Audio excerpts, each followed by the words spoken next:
في هذا المصاب. In these difficult moments, it is the duty of all Jordanian citizens to stand united, to show strength of this people in fighting this group.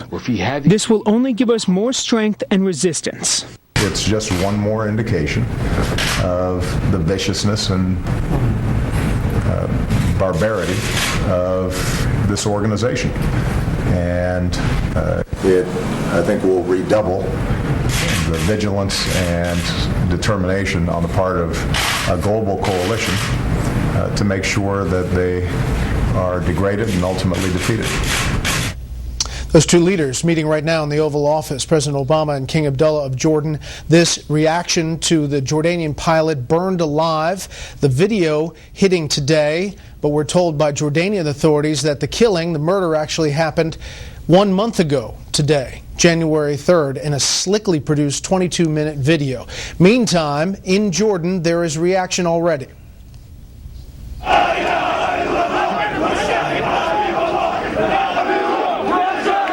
Crowds are chanting for revenge for the death. How does this change the equation in that region? How does it change it for Jordan?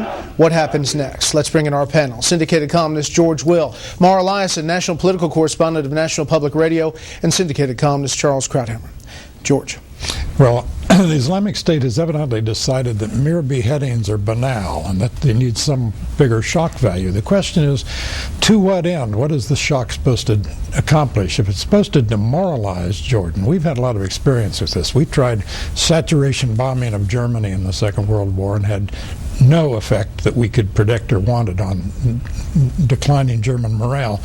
If it's supposed to recruit people, who's going to be recruited by this that wasn't recruited, if you're after sadism, by beheading? Maybe they think this will cause some states to flinch from their policy of not dealing with terrorists and not negotiating over hostages, and they can go back to making money from ransoming these people. I have no idea. What puzzles me, there's one fear and one puzzlement. The fear is, wait till they get a hold of an American. And this Jordanian was in a plane that was shot down, and we have men in planes over there.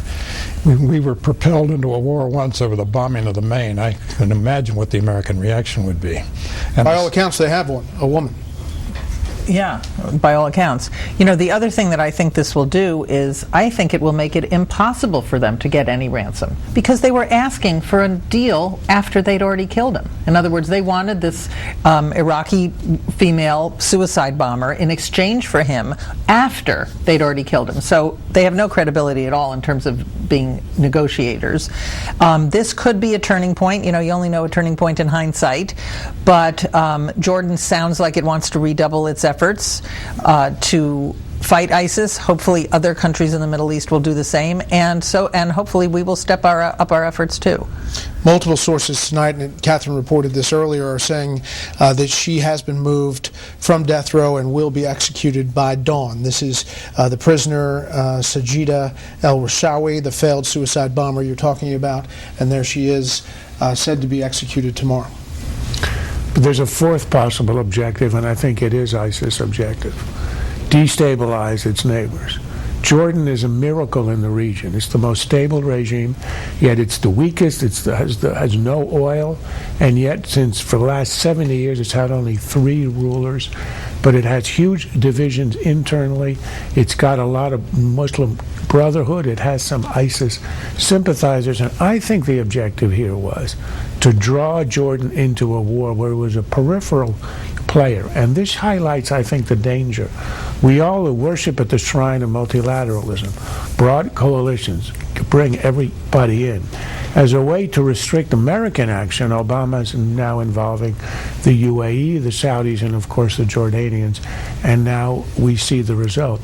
Jordan being drawn into a war, a direct war with ISIS, is not a good thing for us. Jordan will not defeat ISIS on its own. It wouldn't even defeat ISIS, even if it had some coalition partners. It's the United States, essentially, which is the only, or Turkey perhaps, the only partner. So here we are bringing in Jordan for symbolic reasons, yet a real pilot is shot down in real time and then executed in this horrible way, causing a reaction in Jordan where the king is now on the spot. He has to do something intense, important, punishing, and that will draw him in. He's got refugees from, of course, Palestine, but of course Syria, Iraq. He's got a lot of internal dissent, which we have seen over the years, and this is a way to stir the cauldron in a country that is stable, was stable, but is easily destabilized, and that's what ISIS is after. 1.5 million refugees, George, and as you look at a map of that region, they are essentially surrounded by a growing Islamic State.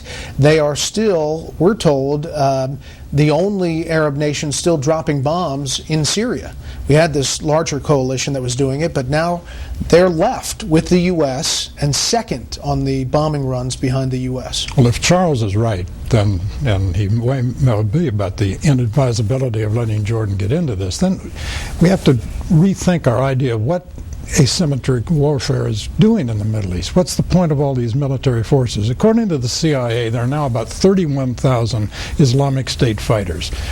The Jordanian army consists of 110,000 what they call active frontline personnel. They have 1,300 tanks. They have 4,600 armored fighting vehicles, 116 fixed-wing aircrafts. What are their militaries for? The Jordanian army is a Bedouin army, and the Bedouins are a minority in Jordan, overwhelmingly Palestinian, who are ambivalent, and now Syrian and Iraqi. Jordan is not going to be the instrument that's going to liberate Syria. If there is going to be one, it'll either be the United States or Turkey. Turkey is a serious country with a serious military. It isn't a construction, which Jordan is. It's a real country. Well, and getting Turkey in should have been our objective, and we have not succeeded in doing that, and that's the failure of our diplomacy. You are going to have a coalition meeting at some point of these countries to deal with this. It seems like it's been a bit delayed here, perhaps because of the Saudi king and the transition there. But let me ask you about Congress. Are they going to move forward? I mean, Senator Corker says they're going to have an AUMF, authorization of military force, but the administration seems to be dragging its feet. Well, they need an AUMF. Everybody says they want one. The administration wants one. Congress wants one. They've got to pass this thing. They're going forward without it, but Congress should do its duty and pass one and work it out with the administration. I don't see, of all the things that are on Congress's plate, this one should not be that difficult. But it really falls to presidents to say what they want to authorize force against. Roosevelt didn't go before Congress after Pearl Harbor and say, I want to declare war, you guys decide on whom. He said, this is the day of infamy, we're going to do the following. Do you think they don't know? I'm not sure. It's very difficult to write that authorization of military force because we don't know all the places where we're going to wind up fighting the Islamic State, including the failed state of Libya, which is a product of our own policy. That's why I think we ought to revise and to bring back the anachronism of actually declaring war. If we say only Iraq and Syria, you're right. There's ISIS in other places. It's not going to be allowed to go after ISIS. The idea, I think, is to declare war as we used to do 70 years ago and say ISIS, Islamic State, and that means against a certain entity anywhere it is. And it gives you all kinds of rights as a belligerent that you wouldn't otherwise have. Why not do it that way and revive the constitutional way of doing it? Is this a turning point or not? It should be. I don't know if it will be. It should be. For the record, the last time we declared war was against Romania, Bulgaria, and Hungary in 1942, many wars ago. And we beat them. Yes.